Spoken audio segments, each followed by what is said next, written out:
Okay, so today we're going to talk about Yesod, the sphere of Yesod, which is going to mostly be syncretized as the Astral Plane.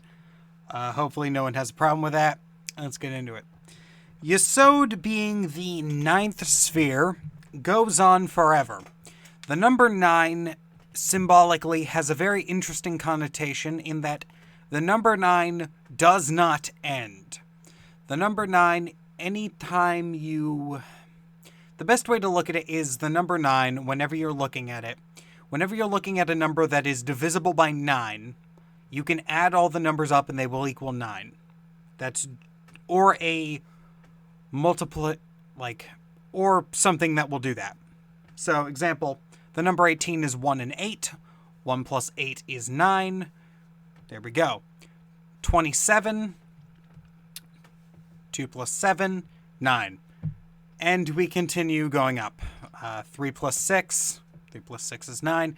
This continues on. This is the symbology and the symbol behind 9. This is one of the reasons why that number 9 is often seen as either the end of things, like it's the ending of things, or it is the last good entry, more or less, before a massive tonal shift in a series. Looking at you, Final Fantasy. This is also why the people who are most attuned with this are tech companies, it seems. You won't find a 9 model, rarely. You will occasionally. But generally, you'll find it will be a, usually they'll skip from 8 to 9, or 8 to 9, or 9 will be a very short-lived product, I find.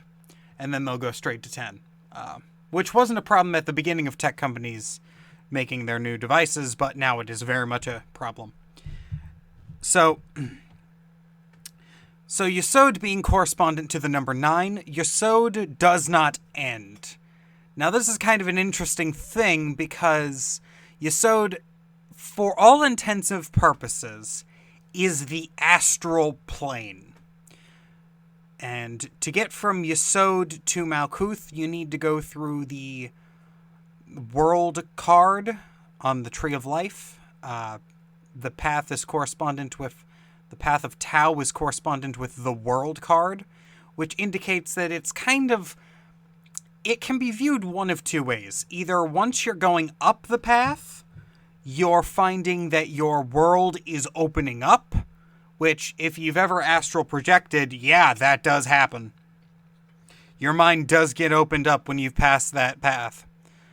Or, it is a valve for things manifesting, which is a more interesting thing, and we're going to look at that one, because it's very much an interesting thing to view.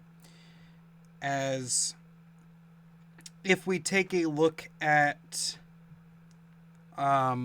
If we take a look at how things are going to go, and how things are going to go in the sphere of Yesod, we are going to find that there's a lot of astral situations going on that can manifest in the physical realm. And when they manifest in the physical realm, they can be either good or bad. This is the nature of the middle pillar. The middle pillar can be either good or it can be really bad. I've had things manifest that I've just put onto the astral, and they have manifested very nicely. And I've also shot my foot by putting things on the astral accidentally. You need to be aware of what you're putting on in the astral and what you're doing on the astral. Now, a lot of people talk about astral projection. I find astral projection to be a mixed bag. So a lot of people will talk about one of two ways to do things. One of two on the sphere of Yesod. Directly. That is lucid dreaming, which is very nice. It's a very good, and it has its flaws, but all things have their flaws, so we'll get into that. Or the other one is astral projection. Astral projection I find to be very interesting. I personally prefer astral projection, but there's a catch to it that a lot of people don't pay attention to. So the thing about astral projection is that astral projection can be done while you're while you're awake and in your physical body, and you can astrally project. Problem. You still have the signals from your brain going in and telling you that your body is still a thing, which can cause a little bit of a mixed signals issue, because your signals are coming from both the astral plane, your spirit in the astral plane, and they're overlaid on top of your physical senses, which sometimes isn't an issue. However, it can be very annoying when you're doing things and you're trying to astrally project, laying in bed, just astrally projecting, and you keep feeling like you're laying in bed, because you are, but not on the astral you're not. It can be a little weird. So a lot of people don't think they're doing astral projection right because they keep getting those overlay of their conscious body senses. That's not entirely true. You can still astrally project with the conscious body senses still being present. A long time ago, or not really a long time ago, but, time is relative. A while ago, I did a thing, and I needed to do a thing, and I wanted to do it on the astral because reasons. I wanted to do an astral experiment. And I astrally projected, and I start going into my astral temple, which is basically my same setup as on the physical, but in the astral.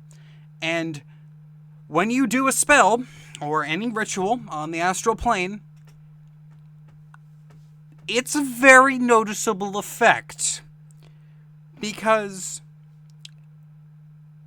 imagine that you're just doing a thing and you're doing your normal rituals and you're doing a normal ritual and you just start doing the ritual and you start doing the lesser banishing ritual, the pentagram. Or in my case, the invoking. And I start and I touch my top of my head and I start vibrating the god names.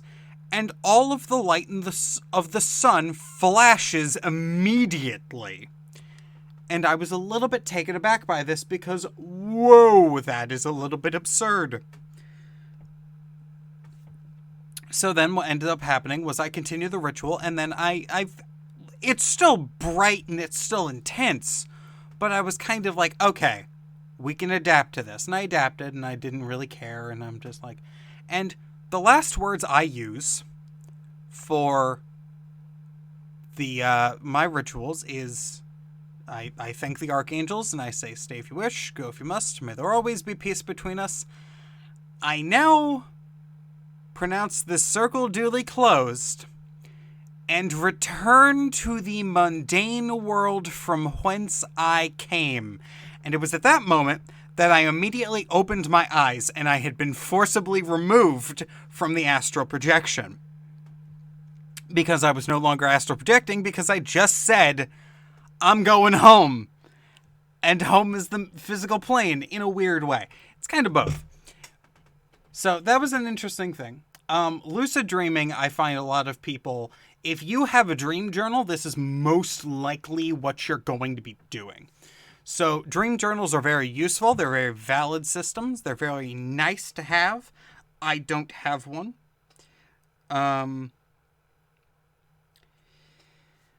being said, I would generally say that when you do that, you're going to have a little bit of an issue if you try to force lucid dreaming. Lucid dreaming, I find to be a very rare event.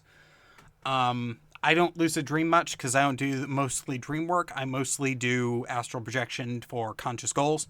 But if I do get a lucid dream, I notice one very noticeable thing. When I tried to force lucid dreaming, which I did do, I got it to work. And it was fun. But there was a little bit of an issue, and the issue was the fact that when I was doing the astral projection, or the lucid dreaming in this case, and I woke up, it felt like I had not gotten a night of sleep. Because I was technically, like, my body was rested, but my soul was kind of like doing other things. So it was kind of like I was a little bit fatigued in that regard. And it's kind of weird. Other important things to note about Yesod are that there are parasites, there are astral parasites that feed on depression and negative energies.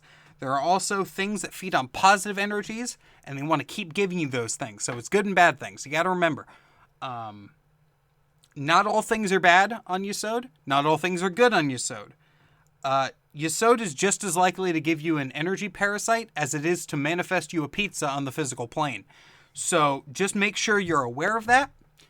Keep that in mind when you are doing magic on the sphere of Yesod.